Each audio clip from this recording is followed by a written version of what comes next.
ევროკავშირის წევრობა ნიშნავს კონფლიქტების პრევენციას და საერთაშორისო ჩაბმულობას, რაც კრიტიკულად მნიშვნელოვანია ისეთი ქვეყნისთვის, როგორც ჩვენ ვართ, გულისხმობ ჩვენს გეოგრაფიულ მდებარეობას და ჩვენი ჩრდილოეთ მეზობლის ხარაკტერისტიკას, ასე ვთქვათ. მეორე საკითხი პირადად მე რაც თავში მომდის, ეს არის ახალგაზრდების გადინება, ეგრეთ წოდებული ტვინების.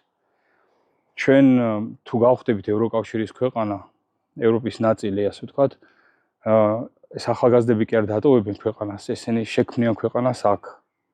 და ეს არ არის მარტო ეკონომიური კეთილდღეობა და პრივილეგიები, ეს არის ადამიანის თავისუფლება, ეს არის კანონის უზენაესობა.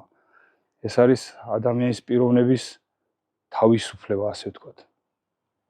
ცალკეულ სფეროებს თუ ჩაურმავდებით, რავი, მე მგონი ნებისმიერი სფერო ევროპაში განვითარებულია, ჩამოთვლას ალბათ ძალიან დიდი დრო დაჭირდება. მე უბრალოდ მიზეზს ვერ ხედავ, რომ რატომ არ უნდა ავირჩიოთ, ეს ხომ ჩვენი ისტორიული გზა არის, ჩვენ ევროპის ნაწილი ვართ.